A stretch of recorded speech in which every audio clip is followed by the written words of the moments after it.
Today on The Real Storytellers, we're joined by someone whose content is shaking people awake. Her name is Nadia from her YouTube channel, Nadia4Real. She's known for breaking down manipulation, control, and lies that have been shaping our culture while helping people reclaim their peace and think for themselves again. So if you ever felt like you're waking up from a fog of deception, this conversation is definitely for you. So welcome, Nadia. Thank you so much for having me. Appreciate it, Nikki. Thank you. So before I jump into any questions, can you just tell us a little bit about yourself? Sure. I'm first generation American of Cuban descent. So both my parents are Cuban. My great grandfather got here a long time ago and he saw the writing on the wall and he left Cuba. And thank God for that. That's why I'm here. Very grateful for being here.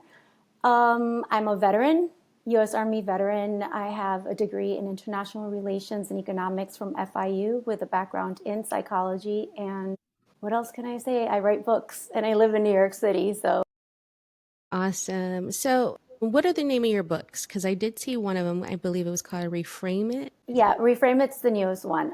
Okay. Back in 2015, so I was living in Miami. I was doing a lot of political work. And I was working for a nonpartisan organization that was basically just doing data acquisition, right? So we'd go house to house and knock on the doors and just ask everybody inside the same 7 questions, which had everything to do with mostly the economy, right? How do you feel about your property taxes? How do you feel about sanitation, the cops, the schools, Mm-hmm. all this. And then the last question would be, do you consider yourself a Democrat, a Republican, or an independent? And while they were answering almost every other question exactly the same, that last question, that's where they would divide. They'd say, no, I'm an independent, but I register as a Democrat or as a Republican so that I can vote in the primaries. Cool. We were not allowed to speak about politics at all, right? That was part of the agreement. But they'd say to us, oh, are you going like next door? And we were like, yeah, we're canvassing the whole neighborhood. Oh, be careful with that one, right? That one's a flaming liberal, flaming right-wing fascist. And so I'm talking to my partner and I'm like, they're answering the questions the same way. They can actually fix these things on a local level. And they won't. They can't because they can't even talk to each other. Like, this is really The ridiculous. divide. The divide, because I knew of it. Like I said, I'm of Cuban descent, so I was raised around politics, and I know I was raised up with this. I understand the partisan divide and all the ideologies that go behind it. But there's something that more practical, right, at hand, and that is actually fixing the problems that immediately affect you. Yes. And to do that, you have to be able to speak to your neighbors because you guys are all on literally in the same boat. So that's, on the local level is where I believe most citizens have the most power, right? Yes. Because we can say a lot about the federal government and it's probably gone, it's completely corrupt, it's completely influenced. But on the local level, you have a lot more influence, but you won't have any until you are able to work with your neighbors. And so from that, I wrote my book, Politicate, because I was like, somebody has to say something about this. And he says, well, just, you're not going to change the world. I said, well, I'm not trying to change the world, right? I'm just trying to affect whatever change I can. And so I wrote Politicate, and it's still on Amazon, and it's about the partisan divide and the danger that it poses for the United States and how to help the regular, ordinary, run-of-the-mill American overcome this, right? Because it is such a part of our culture. It has become such a narrative, so much division everywhere you go. Like on a dating app, it's like, no Trump supporters. Yeah, And I'm like, this is exactly. a dating app. Like, what do you It's crazy. I see It's that all the everywhere. time. It's everywhere. And so I wrote the book, to help people like understand, like in layman's terms, this is what's going on psychologically, right? And then this is how you can get out of that. And these are other resources that we could use to try to enact change and to unite. And so then it was really well received, but the criticism was the same. You're just trying to get us to vote Democrat or Republican. And I'm like, it's exactly the opposite of what this book is saying. But it's the knee-jerk reaction, people that hadn't even read it, And so like you say unity to people who are hyper-partisan and they're immediately turned off. They don't even hear the rest of it, right? It doesn't matter what side they're on, they don't hear the rest of it. So Politicate was my first book. And then in 2020, during COVID. I republished it with a new forward, and I'm going to do that again, I think, next month with a different forward because now it's 10 years. Can't Yes, believe it. I Can't believe know. it. Time flies. Time Exactly. flies. And I think that's what's missing, I think, in just culture in general is like nobody wants to have a conversation without getting so offended and just completely. And I want to do another segment eventually with, but people lose friends and family over it. And it's like everybody always thinks that they're on the right side of the coin, no matter if you're right or left. Everybody thinks they're on the right side. And it happened to just an open dialogue. Okay, share your ideas. These are my ideas. We may not agree on this. We may interpret this differently, but that doesn't mean that we can't find common ground. I believe everyone can find common ground somewhere. 100%. 100%. But I think the problem is that Americans have been, in the last, I can tell you in my lifetime, right, Hmm. since 9/11, like I've seen it ramp up a lot, Oh, right? Like yes, the definitely. propaganda and like all these like weird, non-organic, right, things popping up Hmm. in our culture being normalized when they're not, and then Hmm. causing this backlash. So this is all by design. These aren't Hmm. things that are happening organically. These are things that are being done for a purpose, right? There's intention And behind it. 100% there's intention, and maybe we'll get into that intention later. But Yeah. because people have been in this bubble, right, and now with social media and everything else even more so, they've tied their very identity, who they are, to their belief.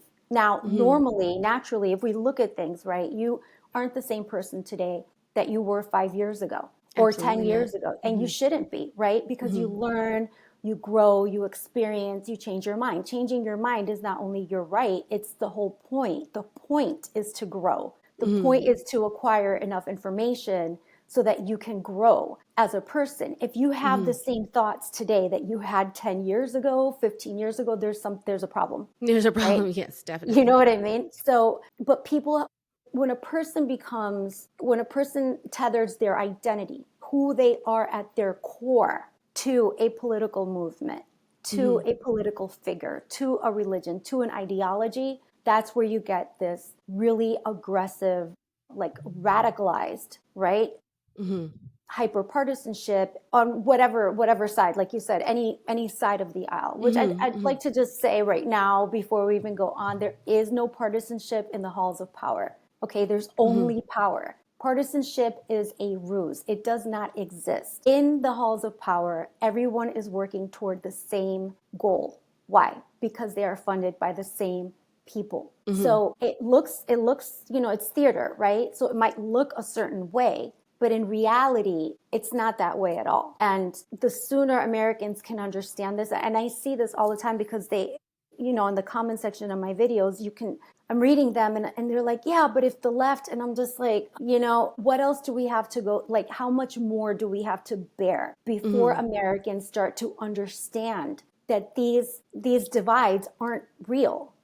This Hmm. is all made up, right? This is all made up to keep us distracted and to keep us from being able to affect any type of change. But I think this leaves us in a tough spot because, and I was just having this conversation actually with my brother. My brother's also ex-military. He actually did a few tours, right after 9/11, right out of basic. My brother got deployed. So we had this conversation, and he was basically saying the same thing, like none of this is real. There's higher forces above that, above even presidency and all of that. Yeah. And he's like, we're not in charge. Like everybody makes these things happen. And we were just talking about that, but then I feel like it kind of puts you in a weird position where then is are we just hopeless because we're not in control anyway? So what do we fight for? I think So that's where that's the hard part is. See, I don't, and I'll be 100% honest with you. I love your videos and I love your content. I don't thank agree with you.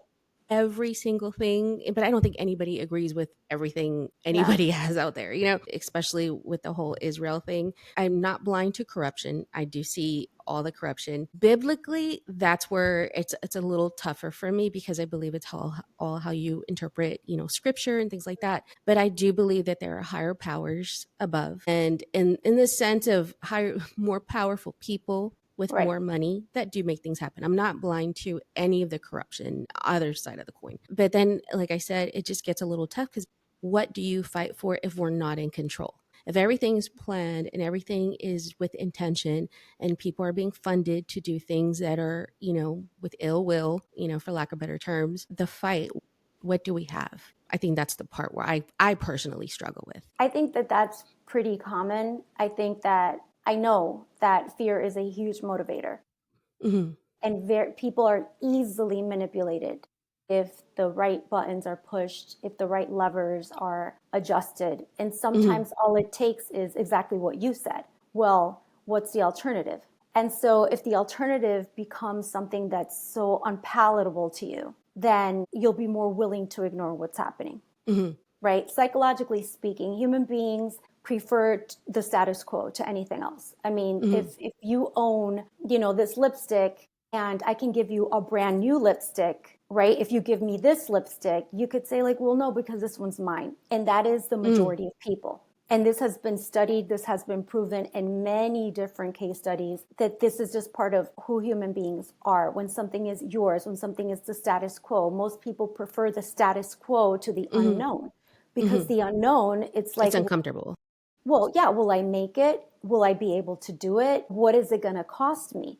But then Hmm. the question becomes, what is it costing you now? Hmm. So if you take like, it's like that old trope about you put the frog in a kettle in a Hmm. pot full of water and you heat it up little by little, Hmm. you'll cook the frog, it won't get out because it gets Hmm. used to the things, and it Hmm. and it stays there. And that's where most people are, because, and this goes into a lot of other things, Yes. that I've mentioned, into like, the problem basically that I see and that I know to be true is that when a person has never been alone or tested, right? If their resolve or their tenacity has never been tested, they don't have trust in themselves. They Hmm. just don't. And this is what keeps people in all sorts of relationships, right? Yes. It could be a spousal, it could be, oh, I'm not going to change jobs because what if the other, and it's the constant fear of, will I be able to meet that challenge and overcome it? And when a person does not have any reason to believe in themselves, right? They've never gone through anything hard alone. Hmm. They're afraid to take that step. And so it's more comfortable to say, well, that's not really happening, or I don't think it's that bad, because that allows me to stay where I'm at, and it allows me Hmm. to, but not everyone is built that way. Hmm. I know I'm not built that way at all. Like if I see something that's wrong, like I will speak out about it. If I see a lie, I will speak out about it. It's just, I can't, I can't do it any other way, So at where the there end are of the day, it's people. almost like our voices are kind of like all what we have in a sense. I mean, I understand what you're saying. If I see something corrupt or wrong, of course I could speak out about it. And it's not even at this point, I lean more conservatively only because it aligns more with my biblical views and what I believe in, as a Christian. But even at that, I don't really believe it's right versus love. I think it's just good or evil, in that case. But it's I mean, you could see something wrong and you can call it out, but what I guess what I'm asking is what else can we do aside from voicing our opinions? Because I see Unite. people voicing their opinion all over the place, but it's like, okay, well, what are you going to do about it? Unite, exactly, but Mm-hmm. nothing can be done. That's why it's so important. First of all, it's important to speak the truth on Mm-hmm. the basis of just human dignity, right? Yes. There's people, like when I had my Erica Kirk video, and there were some comments were like, oh, why are you going after a widow or not? Okay, dignity, human dignity counts. If you cannot forthrightly say, what I'm witnessing, this is what I'm witnessing, and I'll show it to you so that you can see what I'm saying. You may not agree, but I'm not willing to lose my human dignity and agree with something that I see. It's a lie, Mm-hmm. right? So out of just human dignity, the importance of speaking the truth is paramount. Number two, the ability to understand, again, that partisanship is a ruse. You Mm-hmm. have to understand that and Mm-hmm. find common ground. Like I always say in my videos, like, speak to your neighbors. Stop looking for reasons to divide. It's Mm-hmm. ridiculous.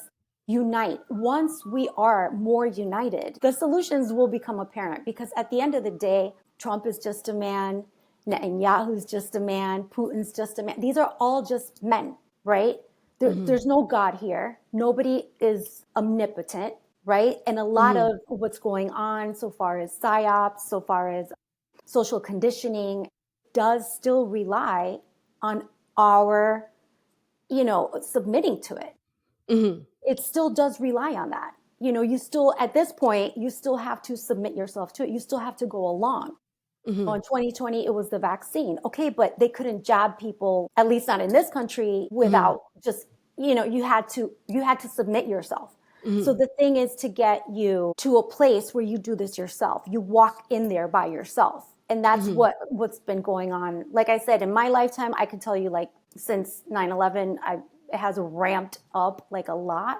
And I've seen how this psyops plays out and Mm-hmm. how easily people are manipulated. So it's not that we have no other recourse. It's that the recourse that we do have, we have to exercise it. And that is going to mean sometimes being the bigger person. It is. Mm-hmm. It's going to mean sometimes going like, oh, I never thought of that. That's it. And now arguing, oh, this, that, and the other. Oh, I never thought of it that way. That's it. Mm-hmm.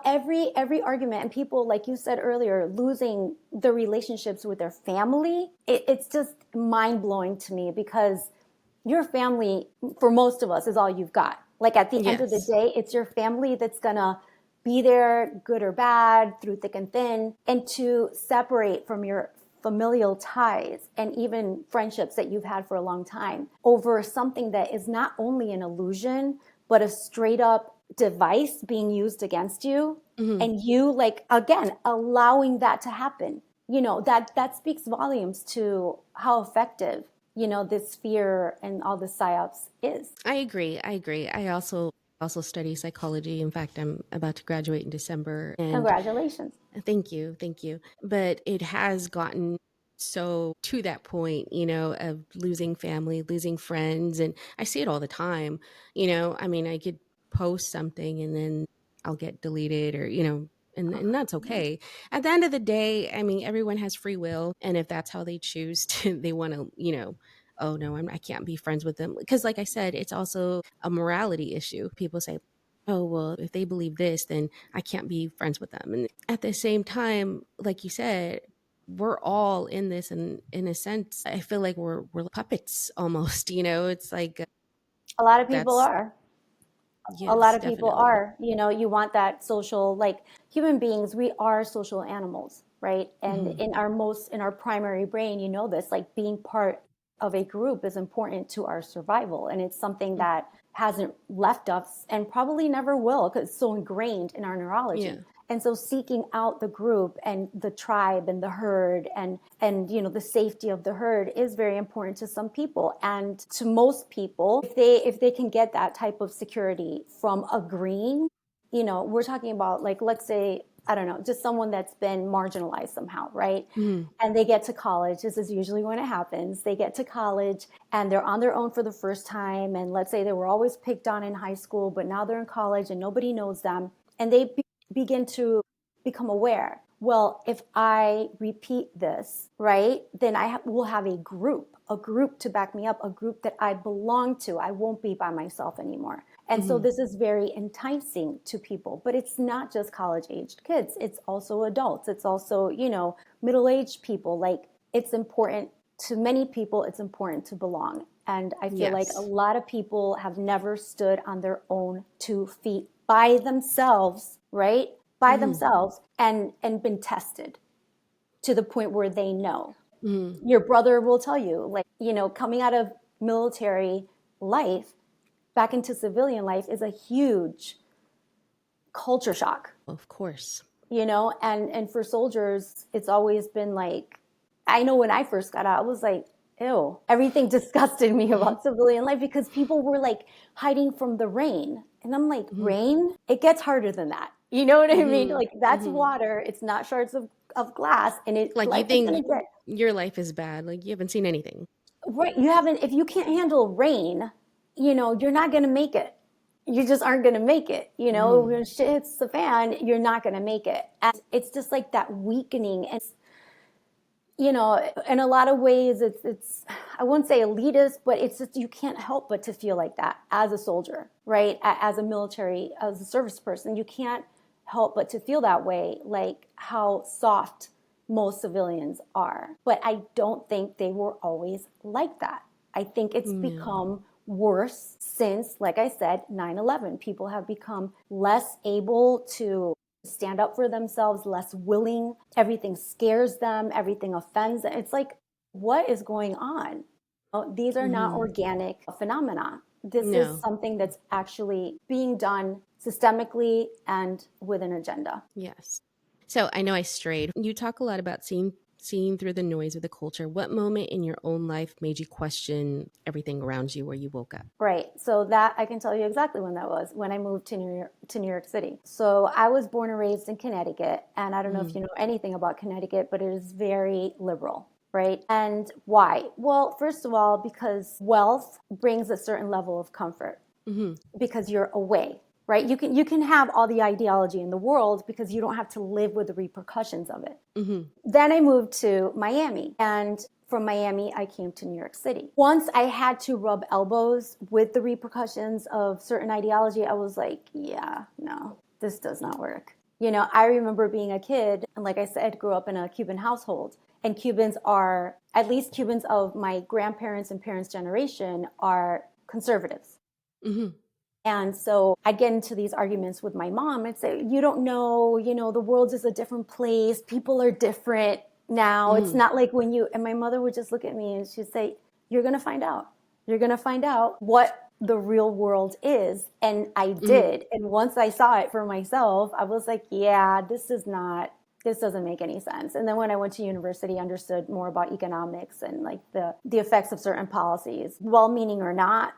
Most people don't have a background in economics. I think everybody should have some type of economics in I high agree. school because they really to understand like the true repercussions of even the most well-meaning, best intended policies like, oh, we should do this, the consequences are not what you think they're going to be. And so when I Mm-hmm. moved here is when I definitely like started to wake up. Interesting. So many of us feel overwhelmed trying to tell the truth from the lies in the media. What are ways someone could take today to start thinking for themselves? So first of all, understanding your own psychology. Mm-hmm. When you understand, it's like an operating manual for your own brain. Your brain is Mm-hmm. an actual physical machine. Understand how that machine works because that Mm-hmm. machine works a certain way subconsciously. So you have your prefrontal cortex, right? And that's where Mm-hmm. all your reasoning and all your logic is, right? But there are other parts of the brain that are very active and have nothing to do with what you're thinking. Mm-hmm. Understanding how your brain works, even in the most,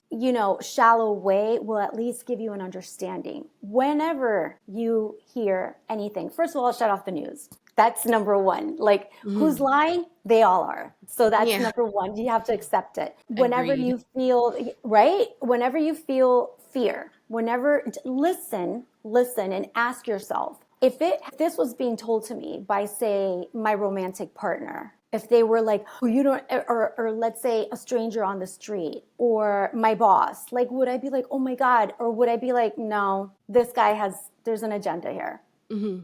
Do you know what I mean? Yes. Whenever fear is being activated in you, you have to take a pause because that part of your brain, the amygdala, will fire up without your permission. And when it does that, your prefrontal cortex shuts down. That means your logic goes away. Fear takes over everything. But you have power in the pause, right? The pause, the gap between what's going on, what's the cause of it, and how you react to it. In that pause is your power. This is your time to think about who's saying this, why might they be saying this, who stands to gain, what do I have to lose, and is this even real? Until you are able to give yourself that time to consider before you react or before you speak out, you'll keep repeating like knee-jerk reactions, right? It'll be all reactive instead of active. So give it a chance, give it a beat. But 100%, you hear any type of fear, this is all It's all manipulation. Yeah, I can't stand fear mongering. And I think one of the things I can't stand the most is when someone gets something completely out of context. Yeah. This person said this. What is that going to mean for us? You know, and it just creates so much division as well. So let me go ahead and get to the next thing because I know we can easily get sidetracked with all these topics. But one of your videos that I noticed was when you were speaking about narcissism. And oh gosh, I feel like I almost have a PhD in narcissism at this point. I believe we live in a society today filled with a lot of people with narcissistic traits. But I do feel like the word narcissism gets a little overused and everybody wants to call everybody a narcissist. But you have to 100%. have specific characteristics to have narcissistic personality disorder. I remember one of your videos about it, you talked about also family members, you know, people that deal with parents with narcissism. What are signs of it? The signs of a narcissistic person, it's not just someone who's, like you said, that word's been super overused. It's not just a Mm-hmm. person who's self-involved, right? Mm-hmm. A person can be self-involved and, for example, prioritize what they like to do or how they like to do it, but they don't seek to manipulate you. They're not Mm-hmm. trying to change the way you're trying to do it. They just Like you might be can, a bit selfish. yeah, they're just selfish. They're just like, I'm looking out for myself. You should look out for yourself. They're not Mm-hmm. saying, I'm just looking out for myself and you should look after me. That's a Mm-hmm. narcissist. That's the difference, right? Mm-hmm. So a lot of people get those definitions confused because if someone's extremely self-centered, right, and they're let's say hyper independent and super Mm-hmm. into their career or whatever, and let's say they pay less attention to their child or to their romantic partner or to a family member, they prioritize their own events over everything else, then, they could easily be called, oh, that person's a narcissist. They're not, Mm-hmm. because they're not trying to change you. They're not trying to manipulate you to serve their needs. That's Mm-hmm. the difference, right? So I think it's important to understand Distinguish the that, two. Mm-hmm. because then it has no meaning. And then you're blind to when an actual narcissist comes around, you won't even be able to see them because the first thing they do is love bomb, So true. right? So you're Yeah. thinking like a narcissist is a selfish person, but this guy's not selfish. Oh my God, he's not a narcissist. See? And so then not being able to differentiate between the actual definition of narcissism as opposed to someone who's just self-centered will blind you to actual danger. Like, So true, definitely. yeah. I see that a lot. And when something's so fast, so good, I always question it. I don't listen. I've been through a couple of things. You know what I mean? And No, at me this too. point, I'm like, do not come at me with that stuff. Like flattery, I don't want to hear it. I don't want to hear Hmm. flattery. I don't want to hear none of that, because Hmm. it's just, It it's doesn't feel genuine at all. because it's not, like sometimes like I'm on the dating apps, right? And like, let's say some guy reaches out, hey, how are you? To me, that is like the most ridiculous, inane thing. How am I? Like, you don't even know me to know the difference. Like, why do you care? Like, you don't care. Like, this is not a question you should be asking me, You don't know me, sir. Like, get to know me first. And like that, even that to me is just like, oh, I don't want to hear it. I don't want to hear it. I don't want to hear any flattery. I don't want to hear it's all BS to me. You know Hmm. what counts are actions. That's it. Exactly. I Actions. agree. So you mentioned manipulation and control a lot in your videos. What are some early red flags that people should recognize, especially in relationships? Yep. Especially in relationships, but it can happen in any type of dynamic, right? It could Hmm. be professionally or whatever, like crossing boundaries, right? Let's say, for example, that in a work situation, you're being called to do things that are not in your job description or to put in extra work time. It's not compensated. Oh, could you do this over the weekend? Meanwhile, you have Hmm. something to do on the weekend, but you don't want Hmm. to say no. So these are like little ins, right? Because if I Hmm. can get you to do this weekend, then I can get you eventually to do something bigger. Hmm. So once I get you on the yes roller coaster, then I can start working on that. In relationships, Hmm. it's the same way. Let's say you have a weekly yoga class that you take, and then your boyfriend says, oh, but I really wanted to stay home and chill with you. Can't you just skip this week? See, Hmm. that's how it starts. Anytime that what you have set up for yourself, those boundaries are crossed. If you allow that to happen, and even if you don't allow it, it's a red flag. That person's not respecting that. Mm-hmm. But a lot of people also don't uphold their own boundaries, right? They That's put true. themselves in that position and then they say, like, oh, he did this to me or she did this to me. No, they didn't. You did it to yourself. And I think that a lot of the anger and a lot of the frustration that comes in relationships is because people are not willing to take accountability for what they did to themselves, I and so agree. they blame the other person. She did this and why'd you stay? Why'd you stay? That's it. It's easy as that. Why'd you stay? You did it to yourself. You're mad. You don't like this about yourself. You don't want to accept this about yourself. So now you're going to blame her or him because that gives you an out. But Mm-hmm. until you see the part that you played in this, you will never be free from it. You're just going to repeat it. And it's very painful to get to that point where a person could say, like, wow, I see what I've done, right? I can see clearly now that I did this to myself. I was weak. I was afraid. I made excuses. I had no self-confidence, but I can change that.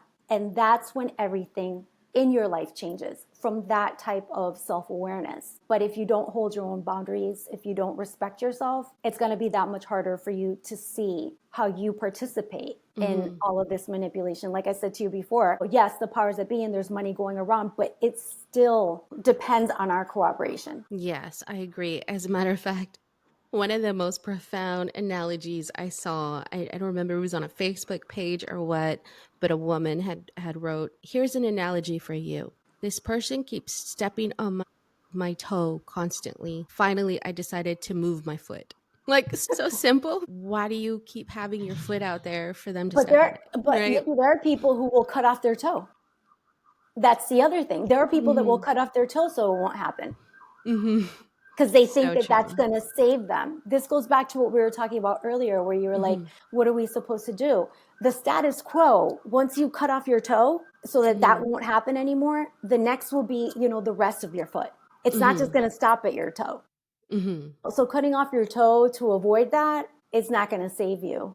Pretending isn't going to It's protect just you. making them comfortable. Yeah, and more emboldened, right? Because if you give me this, then I'll take the whole thing. You give me a finger, I'll take your hand. It's like, Mm-hmm. that's a saying for a reason, right? It's because it's true. That's human nature. And we all operate that way. So That's it's true. important to understand psychology in like the macro, right? Mm-hmm.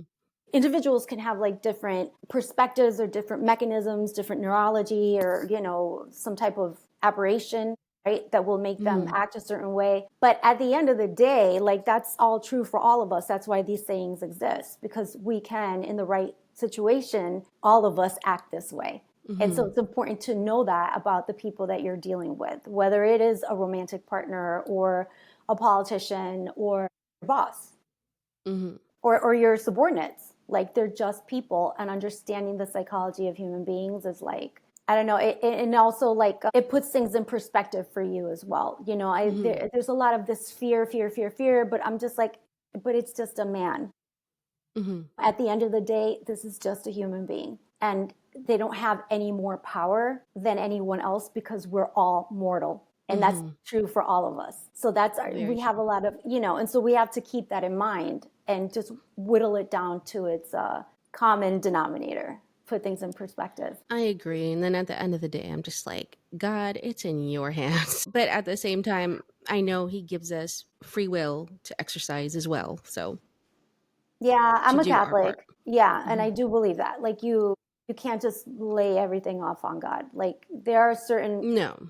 rules to this world, right? And these rules will work independently of morality, right or wrong. It doesn't Mm-hmm. matter. Like, gravity doesn't work on people who are evil, right? You can Mm-hmm. throw a baby off a 5-story building. That child is Mm-hmm. innocent as it is. Gravity will work on it. So Mm-hmm. there are certain laws to this world. And no matter how much, we cry out and cry out, that's not how the world was made. And I believe that the world was made with these laws that apply to good and bad. The sun shines on everyone, right? Mm-hmm. God doesn't pick and choose who gets a harvest and who doesn't. No. If you plant the seed, you will get the harvest. And Mm-hmm. these certain rules are what keep things from going into chaos. Because can you imagine if it's only going to rain for good farmers but not for bad ones? But what if their crops are right next to each other? Like, none of that makes sense. That would be too much. So it's across the board. And if this world has these laws, these natural laws that govern it, right?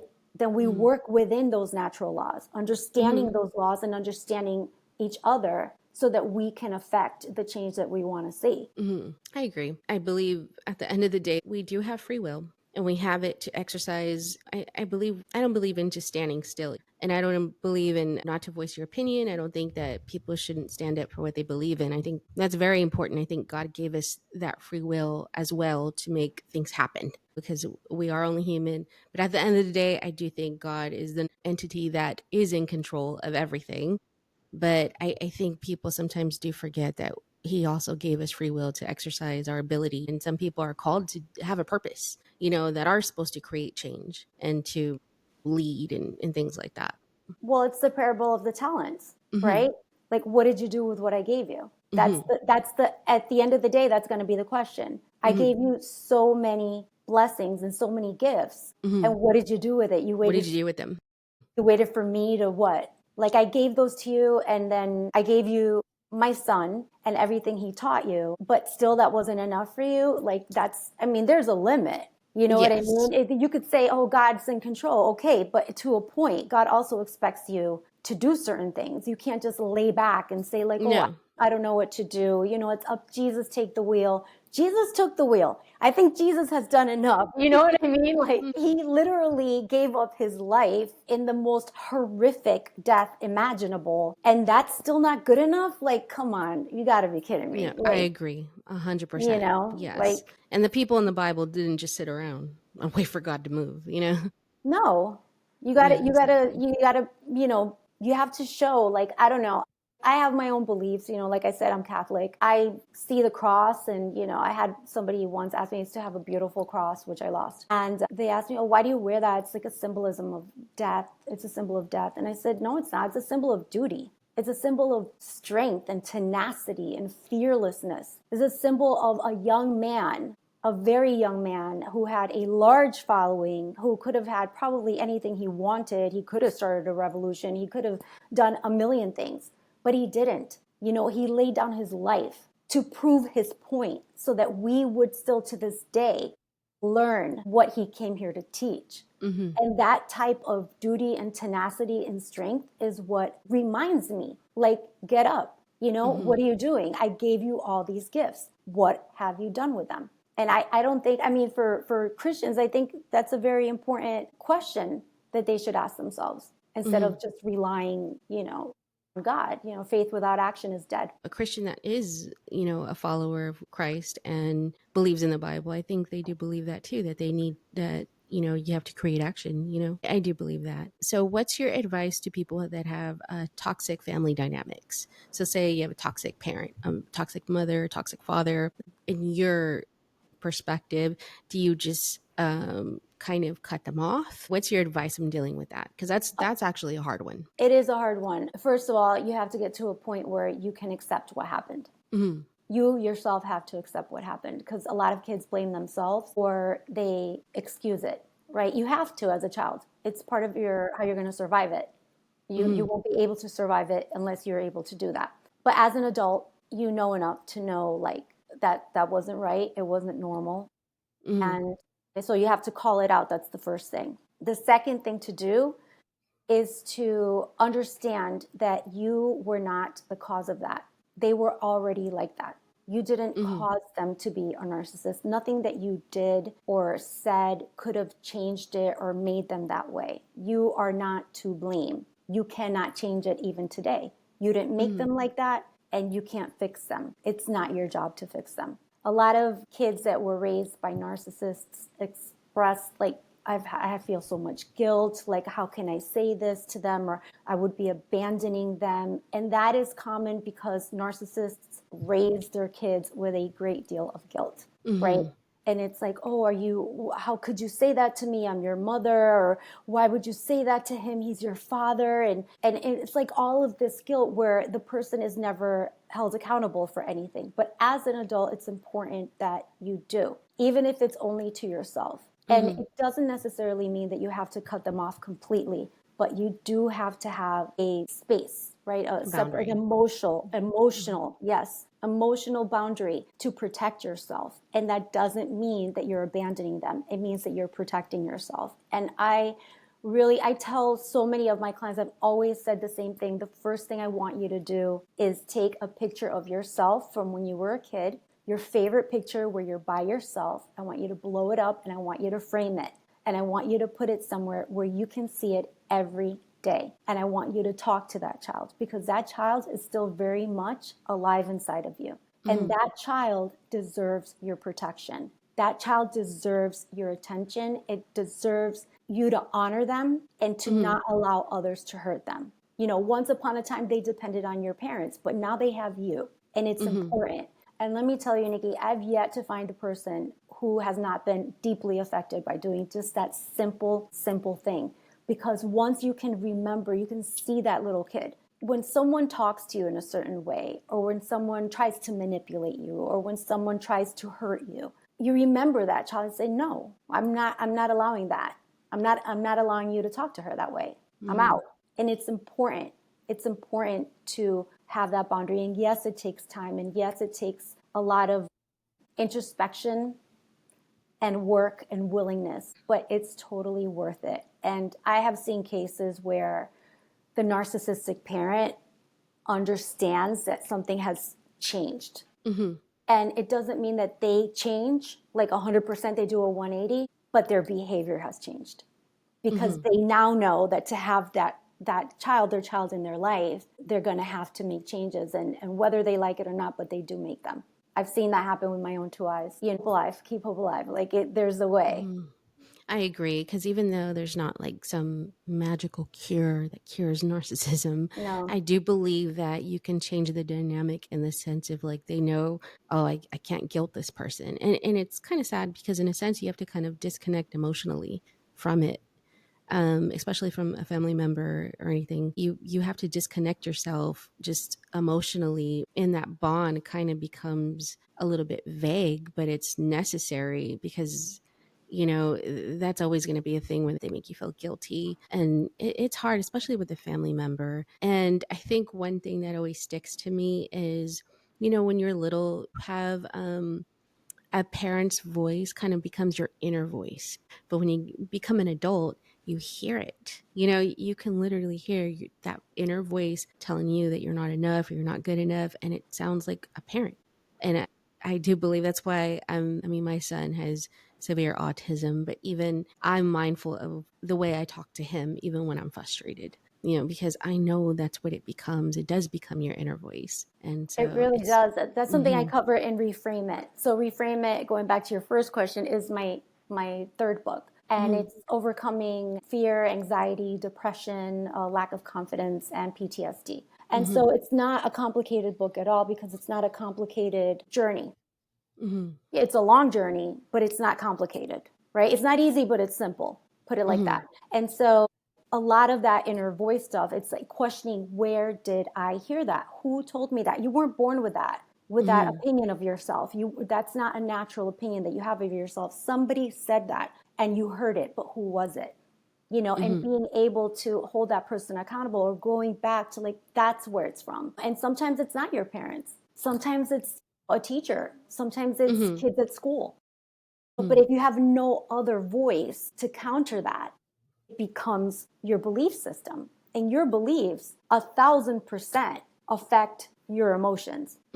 That's where your emotions come from. People say, oh, it's like your emotions they're not there by themselves. It comes from your belief. Even your primal mind, it still functions on beliefs. If you believe, let's say you get attacked as a child by a dog and your primal mind believes that dogs are dangerous, you will react with fear whenever you see a dog.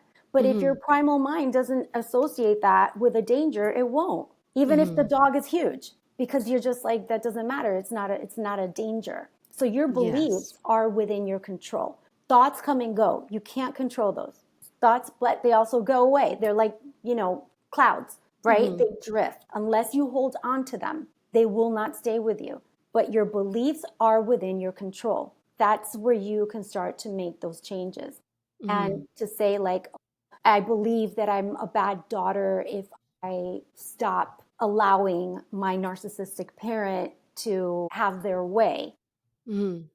Or you can believe, no, I'm a good daughter because I'm protecting myself.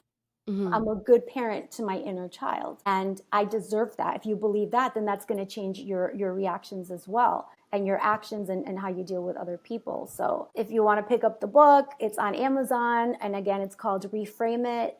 And yeah, it's all about overcoming PTSD, anxiety, depression, lack of confidence. Yes, nice. And I'll go ahead and I'll put the link in the description whenever Awesome. I post this. So, and I know we're running out of time, I'm sorry, but Yeah. after the assassination on Charlie Kirk, what do you think shifted? Because I feel definitely something did shift after that, whether it be people woke up a little bit, and then especially everything going on with the investigation and his assassination. In my personal opinion, I actually followed him coming up in his journey with political issues, and I would follow his debates, and I actually was a loyal listener to his podcast. I'm going to be 100% honest. None of this feels right. Not the investigation, not the people around him. I listen to I listen to both sides of the coin.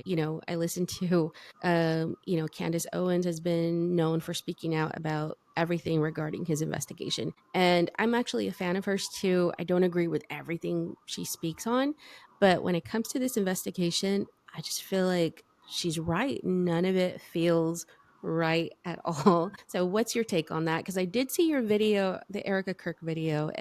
When I first saw it, it's funny because you hit the nail on the head with a couple of things I was also thinking, but it's something of course nobody wants to think that about somebody who just lost their partner, and then you go back and watch it with what you said, and Yeah. yes, I just want your opinion on it. I think that Charlie Kirk's assassination absolutely changed things because specifically the reaction to it. Just that, first of all, you're having an outdoor event where at a school, 3,000 people, and there are 6 police officers there, and they're Hmm. campus cops. It's not even regular police officers. You didn't sweep the buildings beforehand. That doesn't make any sense to me. This is a person who has had death threats against him for years, Hmm. and you don't sweep any of the buildings. Hmm. Number 3, there wasn't an ambulance outside. Like having an ambulance outside at any, that's like a regular thing that happens. Any Hmm. type of large event is going to It's have at protocol. least, it is protocol. You're going to have at least one ambulance there, one EMT there, because things happen. You have 3,000 people, anything can happen. There weren't Hmm. any outside. I don't get that. I don't get that part. The fact that the camera was removed, right? Yes. Minutes after by his own people. The fact that the entire area was paved over within days. The entire fact that Erica Kirk was able to get up on, national television or YouTube or whatever you want to call it and address the nation with merchandise. First of all, why she had a podium, number 1. Number 2, there's merchandise. There's like Trump merchandise, the hats on the desk and a picture of Trump in the, like, what is that? Like, the first time I saw it, I was like, I can't even believe what I'm seeing. Like, I can't believe the audacity of these people. Like, this woman, in my opinion, wasn't on it. There is no way that she did not know, in my opinion. There's just no way. And, so many people commented at first in the beginning, especially, oh, everyone grieves differently. Listen to me. If someone is telling you that her smiling, her doing all this dramatics, her having fireworks, her hugging Trump in that weird, creepy way, her laughing, her going on the podcast and acting like everything's normal within a week of this very tragic event is just a different way to grieve, then you are either truly like lost, right? You can't have no discernment whatsoever, or you realize that it's bullshit and you're allowing yourself to be taken down that path. And I got a lot of people, then I was like, listen, what you're experiencing is cognitive dissonance. You don't want to see the truth. That's not the Hmm. same thing as there not being the truth. You don't want to see it because all of a suddenly that's going to put everything else that you believe into question. And you've already built this whole life on this lie. So for you to keep this life, you have to keep the lie alive. And so you're willing to say, like, everyone grieves differently and I don't see anything wrong with that. Come on. Are you kidding me? Like, are you kidding me? That was, and the memorial, like I got through like a little bit of it and then I couldn't do it because I got just so emotional, so angry, so disgusted. I think that the way that Donald Trump reacted to all this is very telling. I think the way that Turning Point USA reacted to this is very telling. They never asked for any further investigation. And now I hear that, Kash Patel said, oh no, what FBI investigation, we're investigating because somebody had, I forgot who it was now. They were trying to investigate to see if the shooter had any ties to foreign, support somehow. Listen, I've been doing this for so long. This is not my first YouTube channel. It's my second one. And I've been doing this type of work for so long. And every time, Nikki, that I research any topic, it always goes back to the same source. Always goes back to the same exact source. I've gotten to the point where I call it ahead of time. And then, because I already know, I'm not even surprised anymore. Right? And then Kash Patel's like, no, you can't investigate that. Why not? Why isn't the FBI investigating that? Well, I can tell you why, because absolutely it's funded by, and he wasn't, in my opinion, he was not the shooter. And even if you listen to Erica on the first time that she went out there, on the podium to talk to the nation, to the people, she said, those evil men. She didn't say man, and he was already arrested. Those evil men, I hope they have no idea. You have no idea. She said, like, yeah, she said the evildoers.